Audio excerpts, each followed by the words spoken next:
आपल्याला असं शिकवलं गेलेलं असतं काहीसं, मनी इज नॉट स्पिरिच्युअल. पैसा हा आध्यात्मिक मार्गातला सगळ्यात मोठा अडथळा आहे असं काहीसं शिकवलं गेलेलं असतं. किंवा पैसा मिळवणं हे देवाला मान्य होणार नाही असं काहीसं वाटत असतं.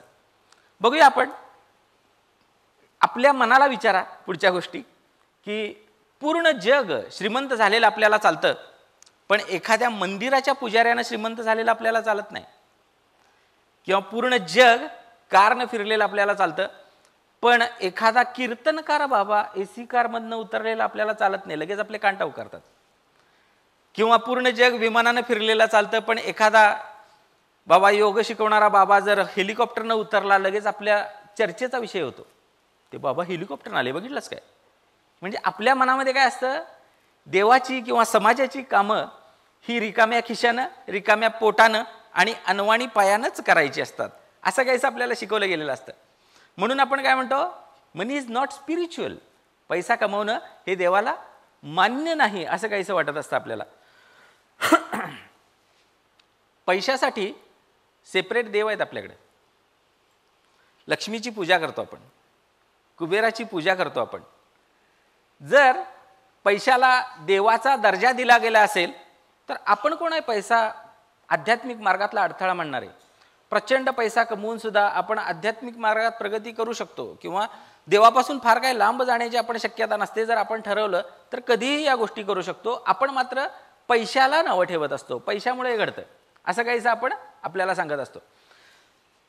मध्यंतरी एक छोटंसं उदाहरण आठवलं म्हणून सांगतो, की भीमसेनजी जोशी यांच्याबद्दलचं उदाहरण मी असं ऐकलं होतं, की त्यांना संतवाणी या कार्यक्रमासाठी गाणं म्हणण्यासाठी बोलवण्यात आलं. अर्थात पंडितजींना त्यांच्या गुरुजींनी असं सांगितलं होतं, की तुझी कला तू पैसा घेतल्याशिवाय कुणालाही देऊ नकोस. पंडितजींनी ठीक आहे, त्या संतवाणीचे जे काही ऑर्गनायझर आहेत त्यांना सांगितलं, की ठीक आहे मी गाणं म्हणेन, पण गाणं म्हणण्यासाठी माझं मानधन अमुक अमुक असेल.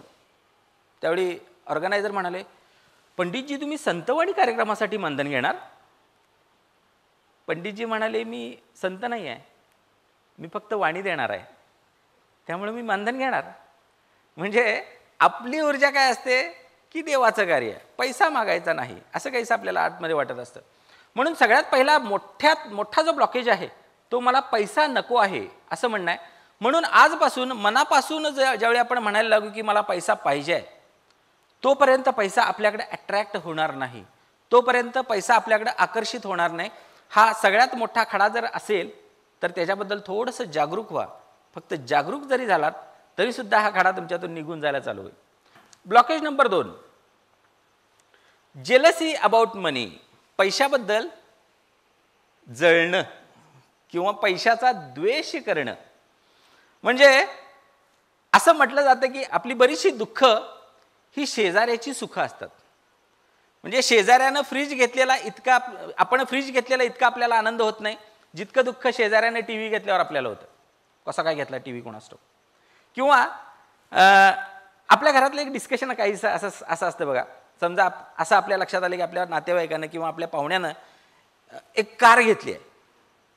आपल्या घरातलं डिस्कशन काहीसं असं असतं, बघितलं काय त्यांनी कार घेतली, लगेच समोरच्या माणसाचं उत्तर तयार असतं, त्यांचं काय सगळं 2 नंबर, माहित नाही तुला. अरे किती का नंबर असे ना, तुम्हाला काय करायचं आहे. आतून बाहेर काय पडलं, जेलसी, जळफळाट बाहेर पडला.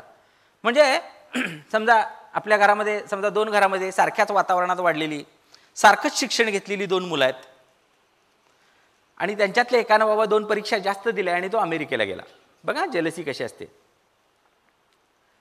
जो मुलगा इथंच आहे त्या मुलाच्या घरामध्ये जो मुलगा अमेरिकेला गेलाय त्याच्याबद्दल काय रिफ्लेक्शन्स किंवा काय प्रतिक्रिया येतात माहिती आहे बघा कधी तर. आजकाल काय हो, कोण पण जाते अमेरिकेला, त्यात काय तिथं जाऊन काय करतात आम्हाला माहित आहे की. कुठं तर मॉलमध्ये काम करणार, पेट्रोल पंपावर काम करणार, त्यापेक्षा आपलं गाव कसं, हे MIDC शिरोलीत कामाला असतोय, आपलं गाव कसं एकदम भारी. का, त्यानं जे काय अचीव केलं त्याच्याबद्दल तुम्हाला ॲप्रिशिएट नाही करता येत, पैशाबद्दल असणारी ही जी काही जेलसी आहे ती जेलसी आपल्या पैशाच्या प्रवाहातला सगळ्यात मोठा अडथळा आहे. बऱ्याच वेळेला आपली एक मेंटॅलिटी बिल्ड केली जात असते, हेट द रिच मेंटॅलिटी. श्रीमंत माणसांचा आणि त्यांच्या श्रीमंतीचा द्वेष करायला शिकवलं गेलेलं असतं.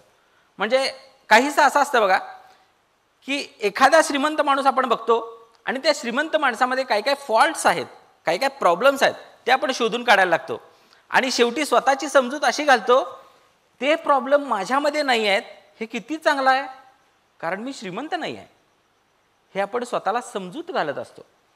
आपल्यामध्ये ही जेलसी आहे की नाही थोडंसं चेक करूया, बघूया आपण आपल्यामध्ये ही जेलसी आहे की नाही. आपल्या पाहुण्यातला सगळ्यात वाईट पाहुणा डोळ्यासमोर आणा. सगळ्यात श्रीमंत आहे का तो? कदाचित असेल. आपल्या गल्लीतल्या सगळ्यात वाईट माणसाचं घर डोळ्यासमोर आणा. सगळ्यात मोठा बंगला कदाचित त्याचा असेल. किंवा आपल्या गावातल्या, आपल्या शहरातल्या, आपल्या राज्यातल्या, आपल्या देशातल्या वाईट माणसांची यादी करा जरा मनातल्या मनामध्ये. श्रीमंतांची यादी करताय का? श्रीमंतांची यादी करत असाल. कारण शिकवलं गेलं तुमच्या यादीमध्ये एक जरी गरीब माणूस असला तरी सुद्धा मी मान्य करेन की तुमच्यामध्ये हा ब्लॉक नाही आहे किंवा आपल्यामध्ये हा ब्लॉक नाही आहे. आपल्या मनामध्ये जे कोण वाईट माणसांची यादी आली ती सगळी श्रीमंतांची होती. मी म्हणतो ज्या माणसाबद्दल आपल्याला काही अनुभव नाही, ज्याच्याबद्दल कधी आपण ज्याचा कधी अनुभव घेतलेला नाही, ज्याच्याशी आपण कधी बोललो नाही, ज्याच्या काहीही आपल्याला एक्सपिरियन्स नाही आहे, अशा माणसाबद्दल बिनधास्त आपण काय म्हणतो? वाईट माणूस आहे. का? श्रीमंत आहे म्हणून. हेट द रिच मेंटॅलिटी म्हणजे श्रीमंतांच्या श्रीमंतीचा द्वेष करण्याची प्रवृत्ती हा पैशाचा मार्गातला सगळ्यात मोठा अडथळा आहे. जोपर्यंत तुमच्यात आतमध्ये ही जेलसी आहे तोपर्यंत पैसा आपल्याकडे प्रवाहित होणार नाही.